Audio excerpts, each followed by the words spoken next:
You know you are meant for more, a higher ceiling and a floor that is strong enough to hold it. That's your belief system talking, and this is the subconscious work, the 95% that makes growth feel inevitable. It works in any business, any facet of life. We built you a free 3-minute quiz to show you where the gaps are and what is possible for you. It's fast, it's honest, it's fun, and it might surprise you. If you already know that Outspoken is for you, join us. The next cohort kicks off in August. Both links are in the show notes.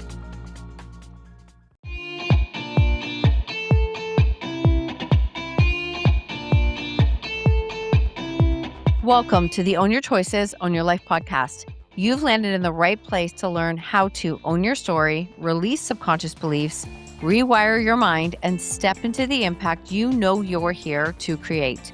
Through Outspoken Publishing and NLP certifications, we share the tools and subconscious shifts that expand your voice, your message, your confidence, and your leadership.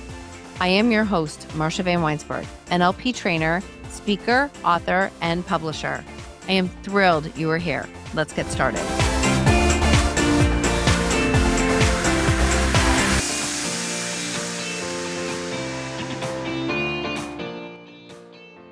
Welcome back to the show. I know you have heard me say that this is a special episode, and this is an extra special one because I am interviewing my husband, Brad, today on the podcast. 1,000 and just shy of 50 episodes deep, and I've never interviewed him on the show. So this is really special because we're going to share his journey from competitive CrossFit into Olympic weightlifting and the road that led him to competing on the world stage, what that looked like. He competed in 2024 in Finland. It was an unbelievable trip. And watching him place silver in Finland was phenomenal to see. He shares his love of lifting and how it drew him into the sport. And then he goes in to share how he had a tricep rupture on April 18th, 2025. And it did, I don't want to say it threatened his ability to come back again, but there was definitely a lot of thoughts from doctors that it would not happen, not in the way that he was used to lifting and what he did. And he shares his journey of what it was like to actually do the physical, mental, emotional prep to get his way back here. This is a beautiful conversation, very real, very raw. And this is something where it's really special for me because he is the person behind the scenes so much that people don't get to know him very well. He shares his personality, his dedication, his determination, yes, his sense of humor. He's got a real fun sense of humor, which can drive me crazy sometimes, but hey. And he really does share his journey of the resilience and the reps that nobody ever saw and how he took those, one step forward, 5 back on repeat, and then competed this year in the provincials, winning nationals, qualifying for Greece, and then making the decision for him to go. So yes, he will be leaving for Greece in only a few weeks. And I will be cheering from here, which will be difficult, but at the same time, I'm so freaking proud of him for what he's done. I hope that this episode inspires you and it shows you what is possible because many times it would have been easier for him to quit than to do what he's done. And I'm so proud of him for not quitting, for staying on the path that he's on. We did put a GoFundMe together. He has been sharing his journey. We have had so much generosity and we are so, so grateful for the support that we have received. And we wanted to be able to share his story here. So I hope you love this episode. Well, I have a really special guest on the show today. Well, I say special, we'll see, who is here to share his journey. Now, I had a lot of requests for this, and I'm just excited that when I mentioned it to him, he was, okay, sure. So welcome to the show today, Brad. Thank you. So we kind of started with this little bit of a direction of where we want to take this. And I think that it's just really important to start with your beginning part of the journey and what Olympic lifting is. Can we start there? Sure. So I was a CrossFit athlete for about 13 years. And out of those 13 years, I was competitive for 7 to 8 years, I guess, 8 years, where I would go to comps and local comps and then provincial comps and bigger comps and online comps. And there was a lot of prep work and a lot of work on my own, a lot of work with my community at the CrossFit box. And it wears you down, to say the least, and especially as a master's athlete. And I had hit a point in CrossFit where I just couldn't get myself into that competitive mode. I couldn't get myself into that dark place. The pain cave is what we used to call it, to be competitive anymore. So I needed a break. And I thought, well, let's focus on something that I really enjoy doing, and that's lifting heavy things. So I looked at Olympic lifting as an option. Okay. What is Olympic lifting for people who don't know? So Olympic lifting consists of two lifts: the snatch, which takes the barbell from the ground directly overhead, and then the clean and jerk, which takes the barbell from the ground to your shoulders and then shoulder to overhead. So those are the two primary lifts that we focus on in Olympic weightlifting. And so when you started, and actually, I can't remember what year that was that you moved over, 2023? Was that Yes. ish? Yeah, 2023. And so when you first decided to start it, and I remember, I think it was Eric, right, who had suggested Yep. it a couple of times. Yeah. Eric Watch had been bugging me for years to do Olympic lifting, Yeah. but I never wanted to wear the onesie because you have to wear a singlet to compete. And I never figured I'd look any good in a singlet. So I always pushed it away. Oh, so it was because the singlet, you never tried it before that. Okay. So when you finally decided to try it, what was that first experience like? Like you joined some classes, right? And you were looking at joining Yeah. a team? So I was invited to go to a training session with Eric's team called Power Academy. Dave Earl's the coach. And so they let me go in and try a session, and he worked me through the workout and put me through a bunch of different lifts and tests and drills and stuff. And um, I liked it. It was fun. Lifting is always fun. And then at the end of the night, Dave pulled me aside and he says, "So I'd like you to join my team." I asked him, "So what does that mean?" He says, "Well, you can do 1, 2, or 3 classes a week. You have access to all the online programming. And if you're doing things at home or away from the class, you can videotape it and I'll give you an assessment of your lifts. And then you can do some competitions." I said, "Competitions?" I just assumed that there'd be a lot of really big lifters because it's always very competitive in CrossFit. So I asked him, I said, "So how do you think I would do in competitions?" He goes, "Well, I think you would win." So I said, "Okay." And I haven't looked back since. I love that he saw that. And I still remember you coming home that first night and saying, like, he thinks that I could do really well with it. And I think that's been such a neat thing from the beginning is that you didn't always see like how strong you were in some of these things. I don't think you fully saw it. And so then we went to that first competition, right? Yeah. And yeah. Yeah. What was that like? 6 weeks after I started with the team. So it was very quick. And it was just an open competition in St. Thomas, and went in with no expectations. And it's a really weird environment. Olympic lifting is completely different than CrossFit. CrossFit is loud and the music's going and everybody's cheering you on and everybody's going at the same time.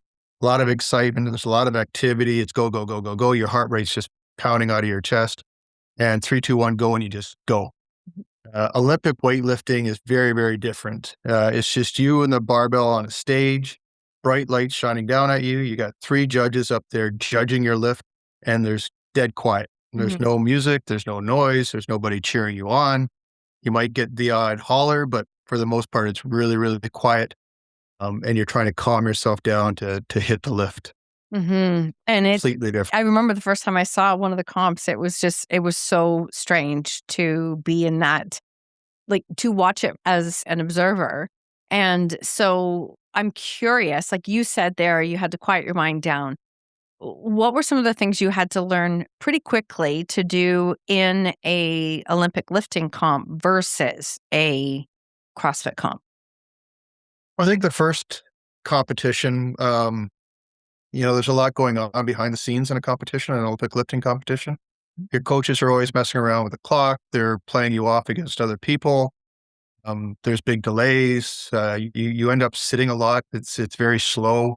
So at my first competition, I'm just trying to figure everything out and trying to figure out what's going on, and I'm pacing because I'm ready to go. And he's changing the weights and he's changing the clocks, and I'm paying too much attention to that.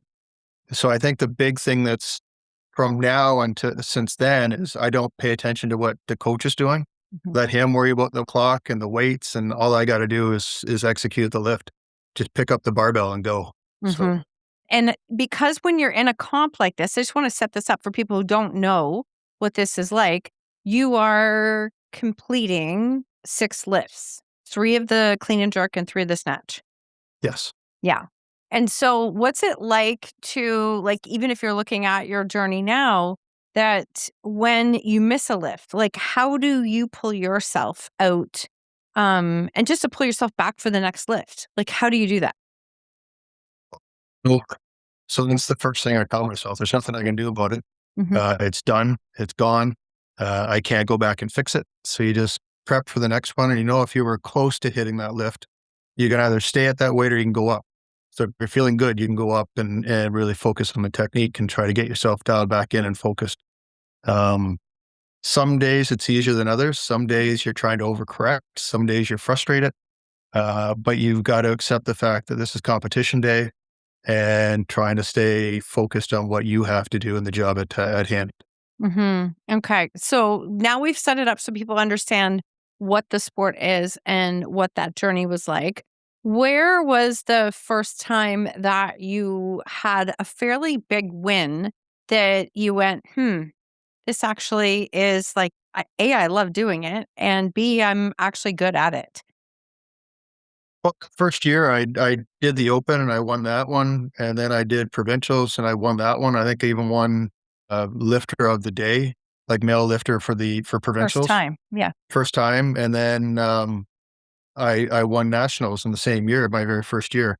So that's where I kind of thought, all right, we can do something with this. Uh, but it's an interesting sport. As long as weightlifting's been around, it's not overly popular. You don't get a lot of people competing, especially at the masters age groups, because it's set up. You're divided by your age and your weight. Mhm. So you a lot of times you're competing against two, three, four, maybe even just yourself in an event.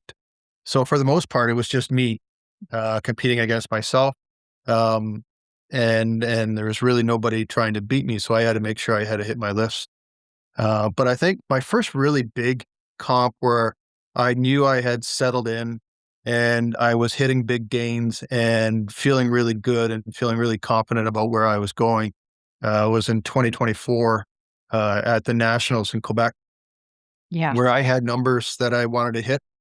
And I was going after Canadian records. I had already set them for myself, but I wanted to beat them. Mhm. So I'm beating my own national records, which is always pretty cool. But I had big numbers I wanted to hit. And I was confident going in there, not cocky, but I was really confident that I was going to hit the numbers. And I hit my 110 snatch, which felt really good. And I had to settle myself down um, because the adrenaline was pumping pretty hard. And I ended up missing my first clean and jerk, which is not normal for me. But I ended up beating my record. I hit a 136 clean and jerk. Um, I had other Canadian athletes supporting me, other Canadian coaches supporting me, which was pretty cool. Mhm. Um, and more people were knowing who I was, which was pretty cool too. So Yeah, that was a fun one to watch because you were so calm going into it. Like, you felt like just really calm and certain going into it.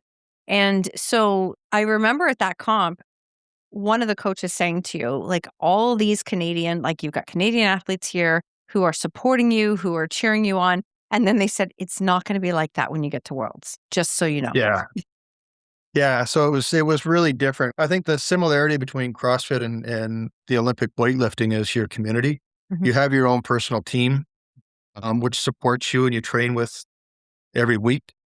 And then when you go to competitions at the provincial level, you're seeing a lot of the same people.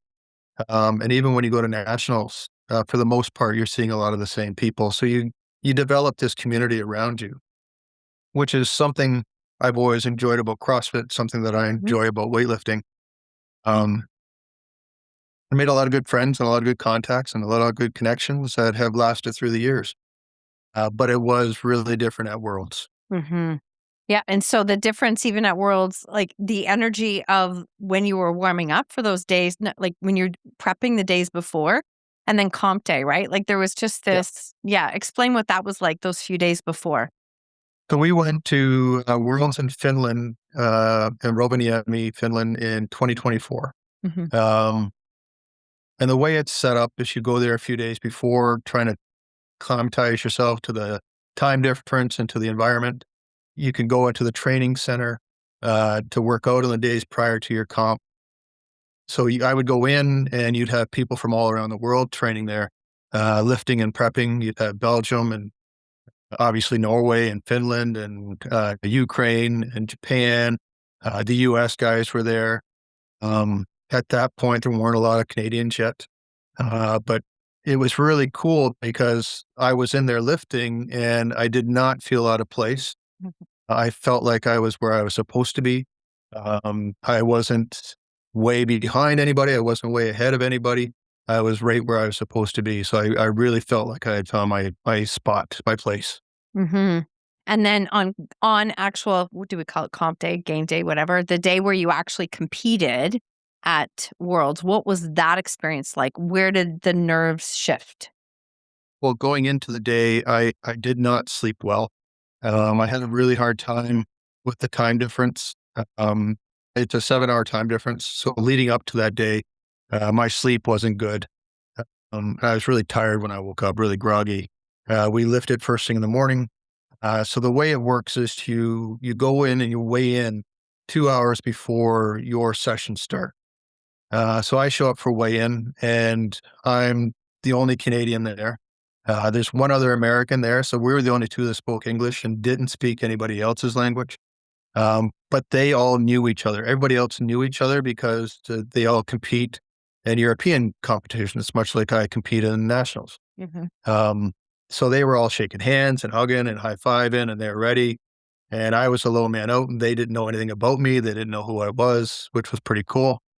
And we do the weigh-in. Then you go find something to eat, and then you start warming up.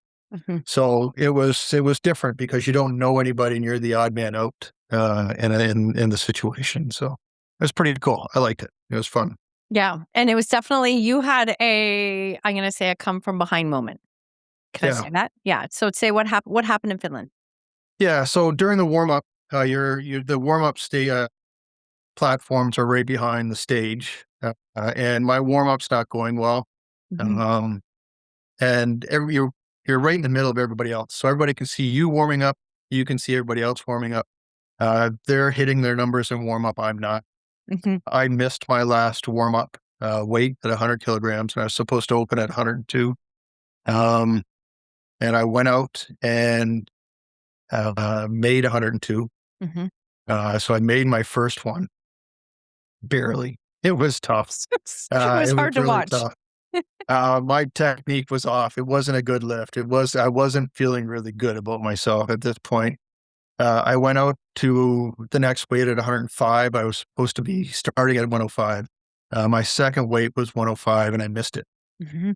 So, okay, now I'm way behind. Um, Everybody else had made 105 or more. So I knew I had to hit at least 105. So on my third attempt, I hit 105. It was a successful lift.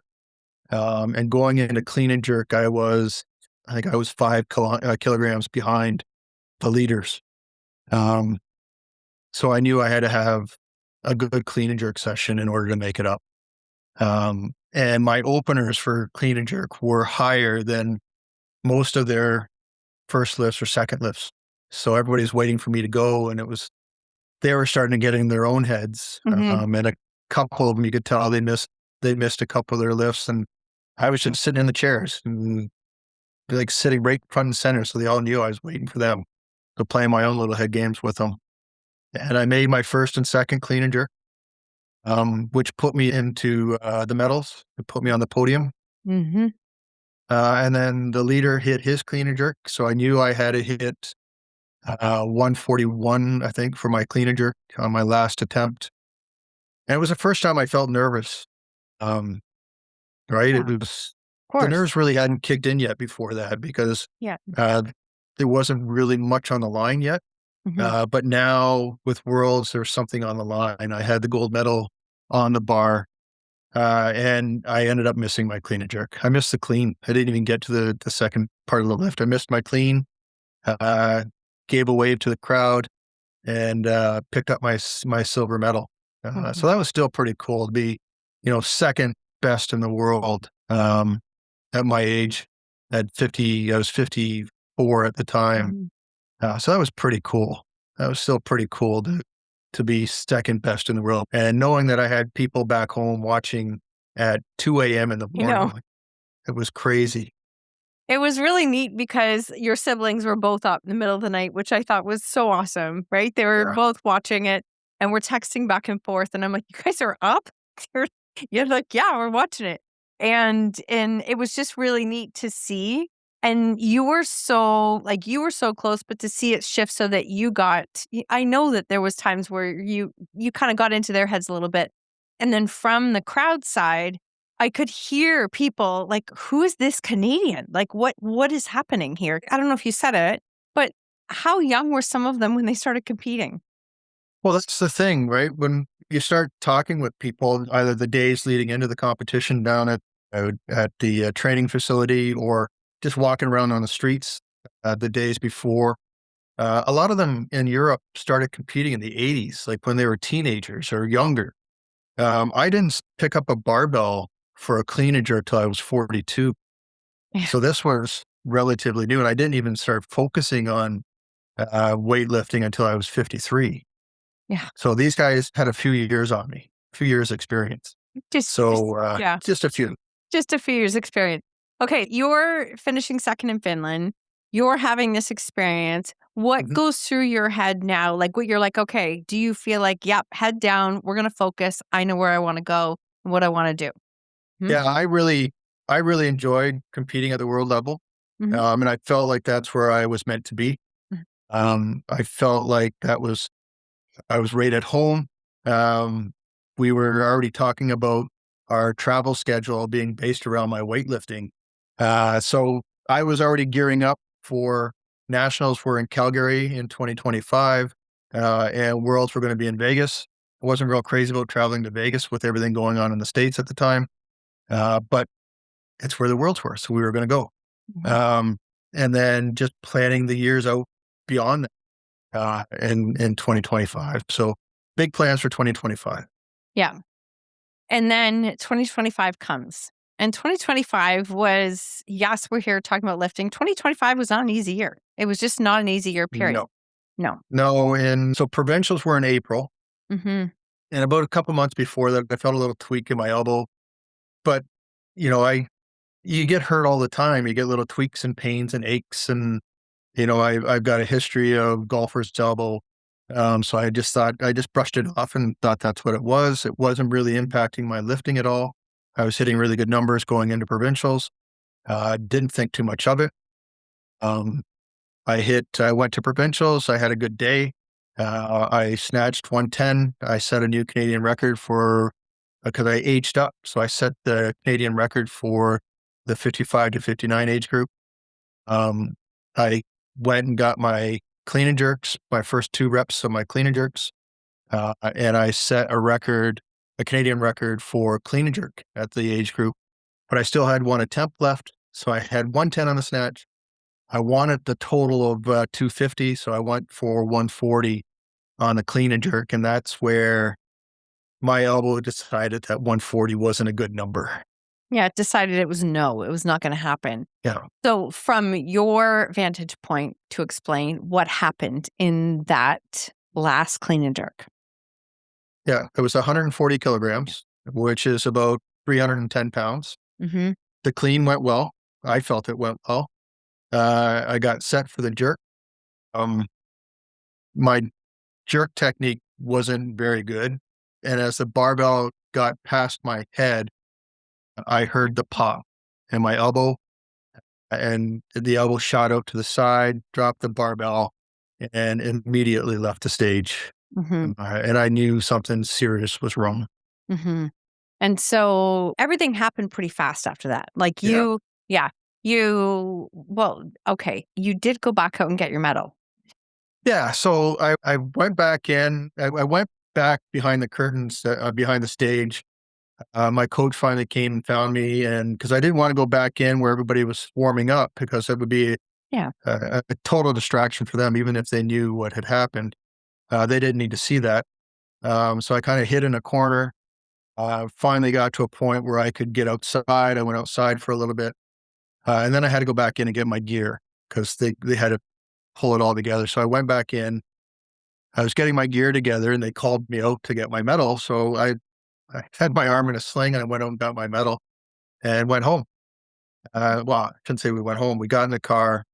This happened in Burlington, Ontario, and we drove an hour back home, an hour and a half back home to St. Mary's Hospital in Kitchener, um, where that was on Good Friday, April 19th, 18th, Hey, 19th, that was the 18th. Yep. 18th. Yep. Yeah, April 18th. Went to St. Mary's Hospital. They looked at me, and they were going to contact a surgeon to see how quickly they can get me in. I had to go back in on Saturday for ultrasounds, and it was definitely a complete rupture. Mm-hmm. Um, so there was no letting it heal on its own. I was scheduled for surgery on Easter Sunday. So so it happened on Good Friday, surgery Easter Sunday. Yeah. It was like less than 2 days, Yeah. really, in time. Yeah. So, the event, in all terms, the event was successful. I broke 3 Canadian records.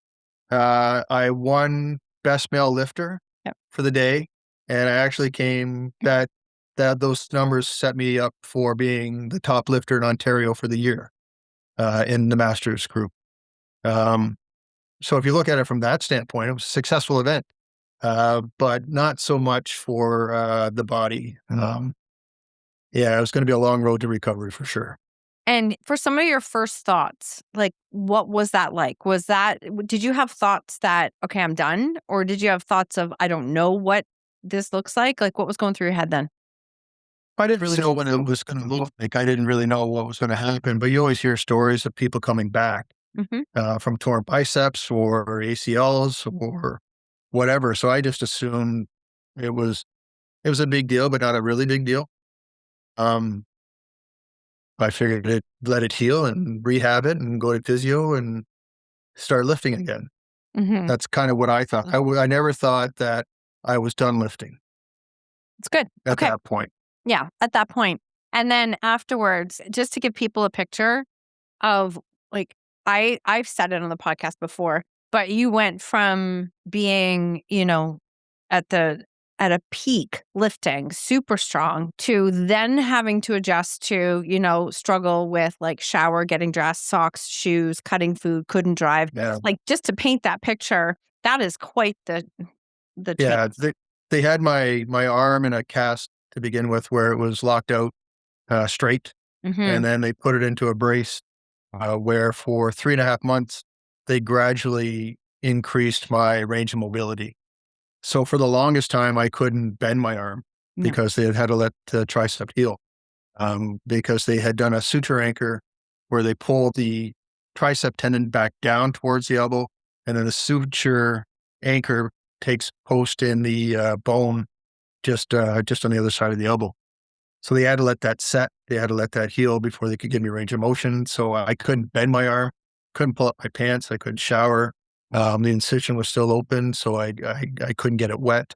I couldn't eat with my left arm. Couldn't do anything. I was just, whatever. I couldn't drive. I was stuck. Yeah. I was sleeping on I slept on a lazy boy chair for 3.5 months because I was worried about rolling over. Mhm. So I slept in a lazy boy for 3.5 months. Yeah, which meant, like, a lot of times when you have an injury of that magnitude, then on top of it, like, you have the other areas that are recovering, like the shoulder went through a lot of Yeah. recovery. Yeah. I basically slept in a shrug for 3.5 months because I would slide down in a chair, but my arm, because it was propped up, would stay stationary. So I slept like this for 3.5 months. Um, and of course, because you're not using the arm, not only is there muscle atrophy in the Mhm. tricep, but in the bicep, in the forearm, in your scap, in your serratus, in your lats, your delts, everywhere. Um, basically lost by, I think I lost my left arm, especially when you compare the pictures 1 year apart. It's a huge difference. So it impacted everything, just impacted everything. You found a way. I don't remember what time that was. I was trying to look it up, but you did find a way. I think it was at Katie. You had somebody who came and picked you up and Yeah. took you to the gym. Yeah. So as soon as I could shower, I thought, okay, now that I can shower, I can sweat. Mhm. So, because up until that point, I was going for like walks down the street for 2 minutes. There really wasn't anything I could do because I didn't want to get sweaty because then it'd be kind of gross, right?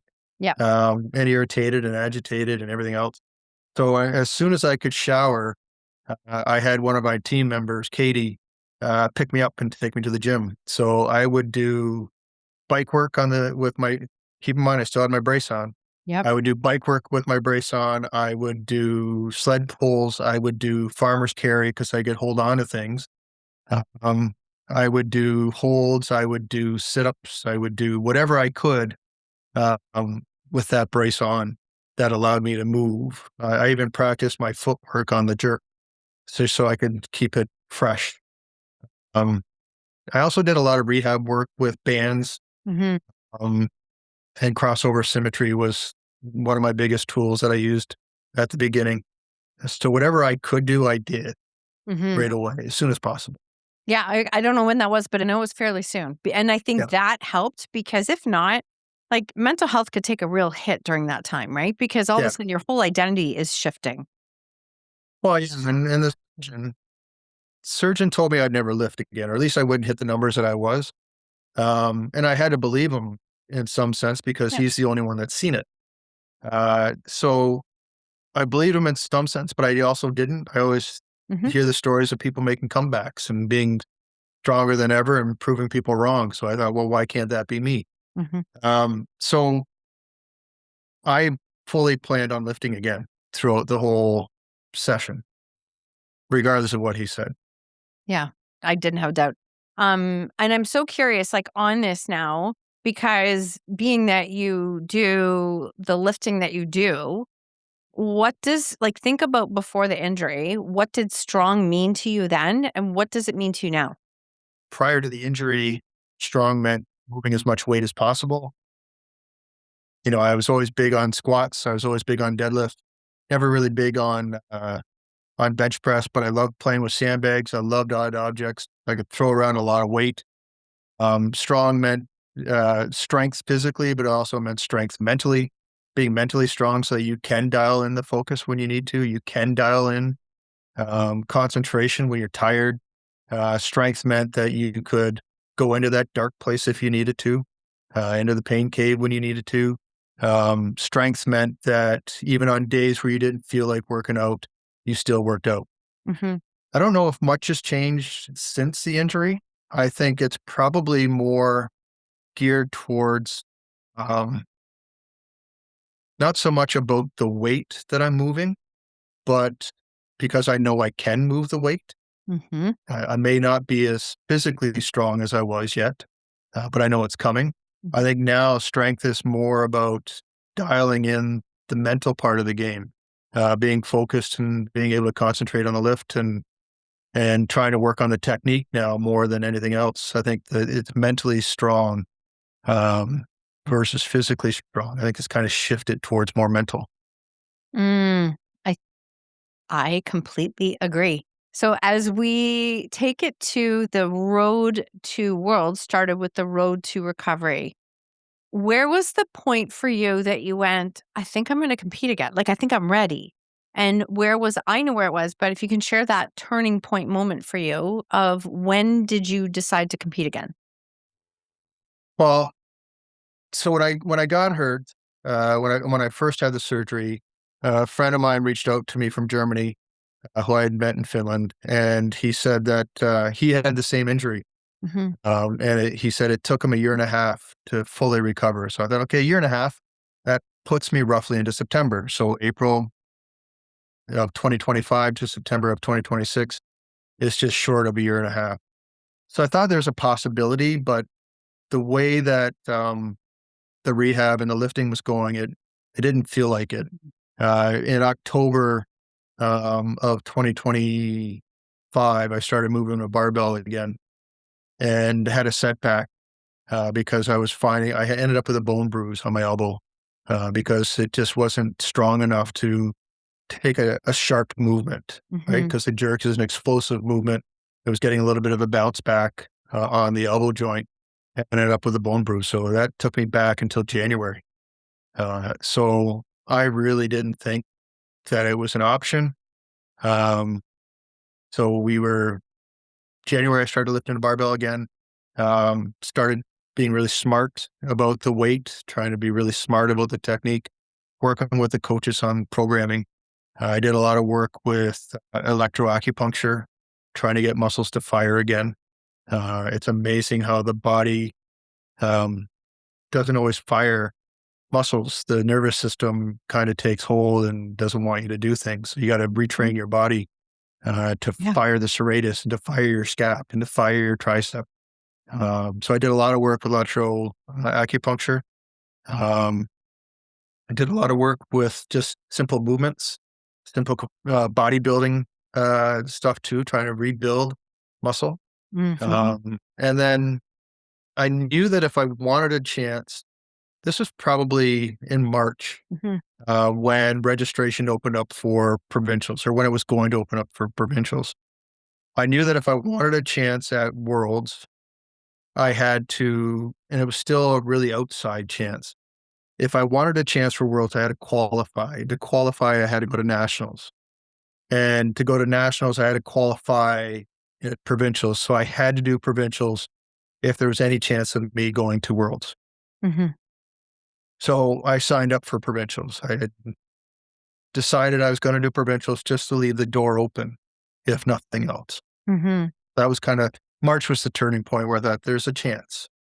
Yeah. There was a real big turning point in March. And you saw one of the doctors the trainers that you saw in Toronto, Yeah. right? Yeah. So I had looked at a couple different options. I had looked at PRP, which is platelet therapy. Yep. I can't remember what exactly it stands for. Talked to a doctor, Kings in Oakville, and he didn't recommend PRP. He specializes in PRP in athletes, and he didn't recommend it for me. He didn't think it would be beneficial. Hmm. But he did put me in touch with Dr. Ken Kanakin in Mississauga, specializes in strength athletes, which was pretty cool. So I had some really good chats with him and a couple really good sessions with him. And he said, why not go for it? Maybe you're not going to hit the same numbers, but why not compete? So I did provincials, um, and everybody was surprised to see me, including myself, to be honest Good with you. yourself. Uh, so Yeah. the singlet didn't fit quite as well as it did in Finland. I've enjoyed a few butter tarts since, um, but I decided to do provincials, Hmm. and I ended up hitting just the numbers I needed for Worlds. Actually, I actually qualified for Worlds at provincials, Hmm. but I still needed to do nationals for myself more Yeah. than anything else. Because if I couldn't hit higher numbers at nationals, there's no point of even thinking about World. Hmm. And so we go from provincials, then you go to nationals. And I mean, I saw how many people were surprised to see you there. Yeah. And yeah, and that was just it was interesting to see. And so then you go through nationals and tell us about what that experience was like. Well, it was funny because first got injured, when I was trying to come back, everybody called it not everybody, but a few key people called it a catastrophic injury. Right. Right. And to me, a catastrophic injury is a head injury, it's a spinal injury, it's something that Yeah. you're not coming back from, Mhm. right? It's not just that you're not gonna be able to play your sport again, but it's had a major impact on your life. To me, that's a catastrophic injury. A tricep injury is not catastrophic. I can live my life normally with an injured tricep. And for me, I got full range of motion on my arm. I can move it overhead. I can hold things. I can do everything I need to do on a day-to-day basis. So even at nationals, people were saying, that was a wicked injury, it's catastrophic injury. I said, no, it wasn't. Mhm. So, nationals was a good experience for me, talking to a lot of people from BC and from Quebec, and that I had met, and some that I'm just meeting for the first time, that had been following me, which was weird too. Um, You had a but you had but a couple it's neat to see because that's your area. And so, yeah, people who are just like, "Oh my gosh, I started lifting. I've been following you for 2 years." Yeah. yeah, that was weird, but it was good. I met somebody through it, and he's a good guy, and I'm sure Yeah. that if I have spent any time with him, we could probably get in trouble. But it was neat. So I competed and hit some really good numbers that surprised me a little bit. Mhm. Um, but it set me up to think, okay, this I'm getting closer.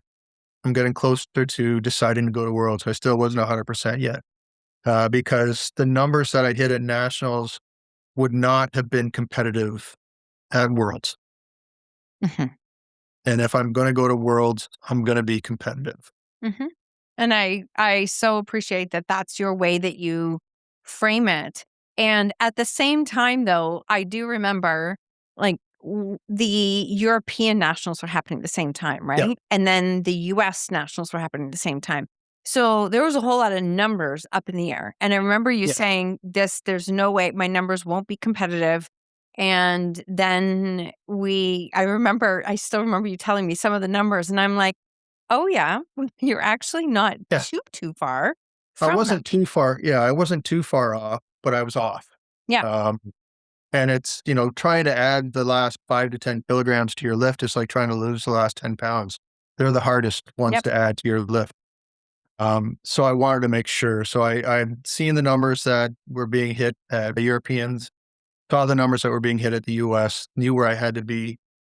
I knew I had to register by a certain date with Canada. Mhm. And then I knew I had to register by, I think it was July 18th, pay my fees for Worlds. So I knew I had roughly not even a month to decide.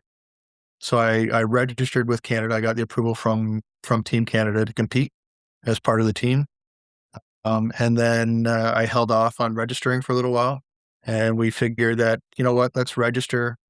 If I find that in August I'm just not hitting the numbers that I need to hit, we're out $300. Mhm. It's not, I don't like throwing $300 away, but it would be $300 and that would be it.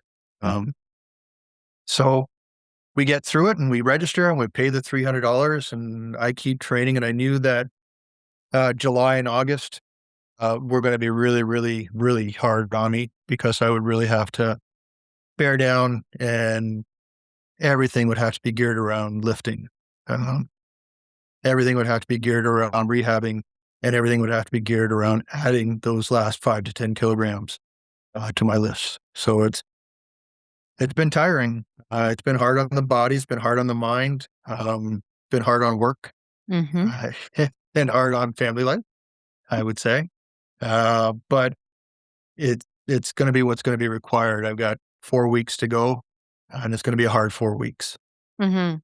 And I just like, you don't have to say where you work, but, like, just give an idea of your job because you don't have uh you have a very full job. Yeah, I'm an operations manager. I've got multiple branches reporting to me throughout southwestern Ontario. I do a lot of traveling, a lot of big budgets that have to be hit. We're doing a lot of operational changes as well. So it's not No. it's not an easy job, and I bring it home some nights. But what I do find is that my boss is really good with work-life balance. He knows that at 4:30, don't call me. Mhm. 5 o'clock, definitely don't call me, because I will be at the gym. So, and he's completely understanding with that, which is cool. Mhm. And being at the gym at 5:30, some nights till about 8 o'clock, Mhm. 5:30 till 8 o'clock at night, does allow me to shut down work, and I focus on my lifting and focus on mobility and everything else that goes along with the lifting. So Mhm. it's good. No, I wanted to set that up too, just because it's like it's a lot of different things to juggle, right? Yeah. Is managing all of it. There's like I think there's so many reps that people don't see. Like they don't see it, right? I mean, you know this. We get to share Yep. life on social media. We get to share it out there, and sometimes people see the wins, but they don't see how many reps are behind it. Yeah. Like when I first got back into the gym, I was working out more than any other member on the team. Like might have been one or two During your people at the injury and gym. rehab. Yeah. There may have been one or two other people at the gym more than me, but I'm not sure they worked harder than me, Mhm. to come back, during that time. And then, even at home, I'm doing mobility work, and I'm trying to go for walks, all the good stuff, right? And even at night after the class is done and gone, I'm still at the gym doing bodybuilding stuff, trying to make myself stronger to complement, the lifting. I do a lot of mobility work on the side, um, Mhm. after the gym, after the workouts. I do see an osteo.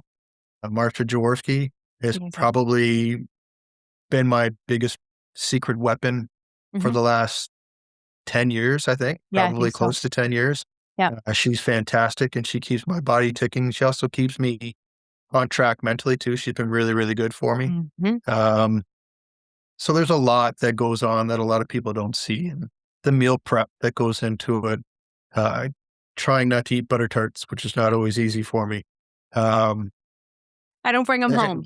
I don't bring them Yeah, home. don't bring them home. No. If you bring them home, they're gone. But yeah, there's always a lot of work behind the scenes that, if I wanna get to where I wanna be, the hour and a half class just isn't gonna cut it. No. No. Okay, so we've got the decision. We are Yep, registered. We're going. We actually put together a GoFundMe. And that's always, it kind of feels weird at first, but it's like, we weren't attached to whatever happens because this was not in the plan, right? Greece was not yep, in the plan at all. And people were incredibly supportive. Like yeah, yeah, we have definitely received some support for it. yeah, this is a last-minute decision. Mhm. Um, Up until the end of July, early August, I didn't have an Airbnb booked. We just booked my flights a Yeah, little while ago. You're not coming with me. I know. So this is not a vacation. Like there's no extended trip after like we did with Finland. No, Um, I'm basically flying in 2 or 3 days before my competition and flying out 2 days after. So this is going to be a quick trip. Last minute, there's a lot of costs that go into this. You do have your training. That's not cheap. no. With this, you've got the entry fee, for the comp. You Mhm. have your membership fees. You have your flights to Greece, the Airbnb. You have all the food that's over there. Um, yeah, so there's not going to be. This is not a vacation. This is a No. comp. So we have had a lot of people help out, and step up, and friends and family members, and some people we haven't heard from in a long time, stepping up and supporting it. So I really, really do appreciate it. And as I did the last time when I did a fundraiser for Finland, I will be donating a portion of that to the Alzheimer's Society and a memory of my mom who passed away in 2025 from Alzheimer's and dementia. So yeah, it all goes to heart. So really do appreciate it. It does. I think she'd be really proud right now. Like, I think she would be there. She would love Yeah, this. She would love this. Um, okay. The going and us coming to the decision that we're not going together. Like, I am in the middle of building something that right now that is part of what we're setting up for all of us and what we're creating. What was that like? Because I think this is I mean, no matter what, it's our decision and it's what we do. But it's been an interesting thing where I've had some people just stop in full on judgment of like, I cannot believe that you're doing this. I cannot believe you're not going. And I'm like, okay, didn't ask for your opinion. Not that we have not been here before. Yeah. We've been here before lots of times. But I'm curious what that experience was like too. Like, any thoughts you want to share on that?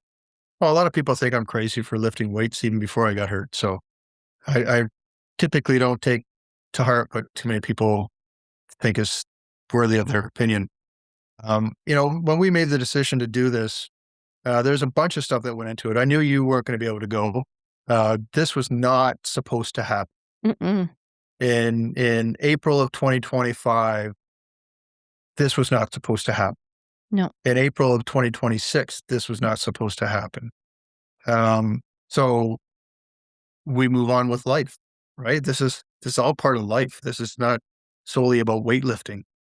We have a lot going on, and you've got a course that you got to do. It's got to be done at this time, right? There's no ends, ifs, or buts about it. It's got to get finished, and it's hard to go without you. I'll be by myself. There'll be other Canadians there, but it's not the same. No. So I will have some support there, but it's going to be really different. Mm-hmm. But I also knew part of the decision was that Worlds next year in 2027 are in Japan in May, which is a quick turnaround. And to be quite honest, I'm not interested in doing Worlds in May in Japan. Barcelona is 2028 in July. Kind of up in the air about that one. The next big one that I really want to do is Norway in 2029, and I want to make a trip out of that one. Mm-hmm. So I knew this was a chance that I wanted to take for Worlds again to compete at that level. This is where the Olympics started, Mm. right? This is Athens. This is huge, and just that alone. And then there's over 1,600 participants going. So Think about there that. might be a little Masters athletes, like masters 1,600. athletes. 1,600 athletes are going to be moving weight for like a week and a half. That's pretty cool. Mm-hmm. And we're talking anywhere from 35 years up to 85, 90 years old, right? So, Yeah. there's a little bit of fear of missing out on this too. I want to be a part of this. Mm-hmm. I know I can be competitive. Um, I know I got a chance to be on the podium, Mm-hmm. and I know I've got the support of people back home. So, Yeah. It was impossible, in my opinion. It was like a no-brainer that somehow this was happening. Like you had set yourself up that to be there in Greece to like compete there. I mean, it was going to happen. It was just like, we're going to figure this out because it was such a great opportunity. And you've put your head down since that decision, right? It yeah, has been very focused training. yeah, and I've got 4 weeks where I've got some headway to make still, and I've got some technique stuff I've got to tweak out. Um, since my injury, I've had to change a couple of things, a couple of ways I do things. So it's still kind of working out some kinks, but I feel really good going into the next 4 weeks. Mm-hmm. Awesome. That's awesome. So when you announced that you were going, you said something in your post, which I appreciate, but I laugh about, is that the piece that thanking me for helping you to work like extra hard to be mentally on track. And maybe there's a joke in there, maybe there's not. Was it There it is. nice? Were there times you had to borrow my belief that you didn't have it, or what was that experience like? I don't know. You have setbacks all the time, right? Mhm, One night the workout's not going to go well, or you might tweak your elbow.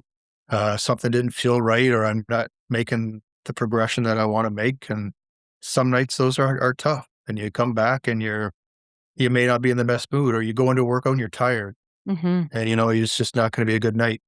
When you're healthy, you can get away with a few of those. When you're not and you're trying to come back, uh, I, those those nights are really tough to handle, and you've got to be able to find a way to get past them, either during the workout or after. You kind of shelf it and move on. Mhm. Mhm. Okay. What do you think this time and this chapter has taught you and has taught us?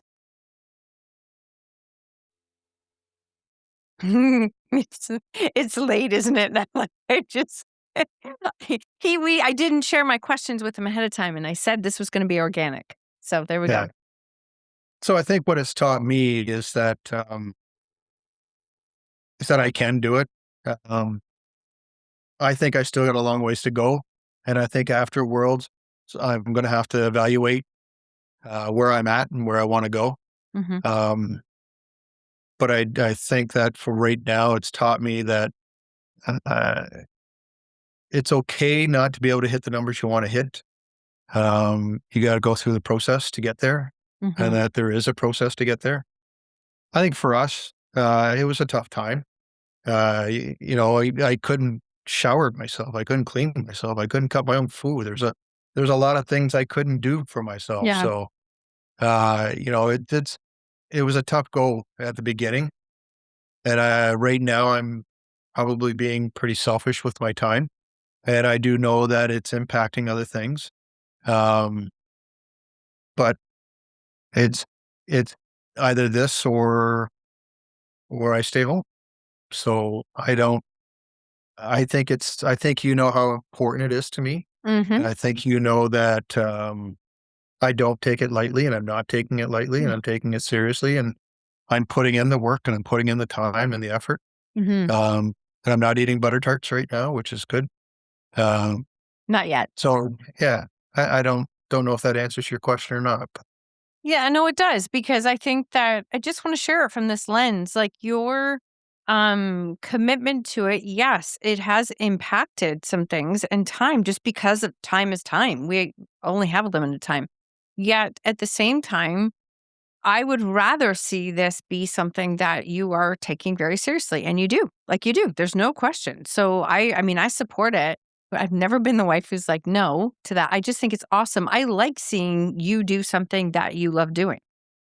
So, do you know what date the date is today that we're recording this? August 16th, so it's 4 weeks. Yeah. 4 weeks today from when I fly out. Yeah. So I fly out September 16th. I arrive in Athens on the 17th, Mhm. and I compete on the 19th. Mhm. And you compete at 2 p.m. in Greece time, right? Yeah, 2:45, which is 7:45. Um, It's perfect for me. yeah, this That's time. That's absolutely perfect. It's not 2 in the morning. It's Yeah. not 2 in the morning. That's awesome. So, anything you want anyone to know who's listening or anything else that you wanna share that I didn't cover? I think for me, the neat thing about all this is I'm 56 years old. Mm, I didn't start lifting weight until I was 42. I didn't start focusing on this until I was 53. So it's not it's not too late to start. We've got a lot of young guys, young kids, men and women on our team. There's some really strong women on the team, and we all have fun. So if you're trying to figure out what to do to be healthy, just find something that you enjoy doing.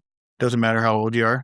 And if you're older and you can move some heavy weight, look me up and we'll have some fun. Uh, have weights, we'll travel. So that's awesome. all. I love it. I love it. Okay, so I actually have to ask you the last signature question that I ask everyone, and chances are really good you have no idea what that question is. Mm, you're not gonna offend me. Yeah. People are like, "Does Brad listen to it?" I'm like, "I don't think so." So the last question I ask everyone is what lesson in life are you most grateful for? So I think the biggest thing I've learned through this, through work, through whatever, is you can only control what you can control. Um, so I couldn't control the injury. Mhm. I couldn't control the fact that it happened. I couldn't control the fact that I was in a brace for 3.5 months and couldn't do what I wanted to do, but I could control how I reacted and responded and how I come back from it. So if through the training I realized that, you know what, this is going to take a lot longer, it takes a lot longer. I can't control that, but I can control how I respond to it. So I think that's probably the biggest thing I've learned, not just through this, but through a lot of things, and like that life is thrown at us. So Yeah. that's the biggest lesson. Yeah, that's a good one. Thank you for sharing, seriously. And I'm so proud of you. I am so proud that you were open minded enough to actually do this when I said, for those of you that don't know, when Brad's grandma was alive, she gave him a mug that said, Brad means open minded. And I just think that's really funny if you know him. So here he is. He's very open minded on the show. There we go. Thank you. Thank you. Thank you.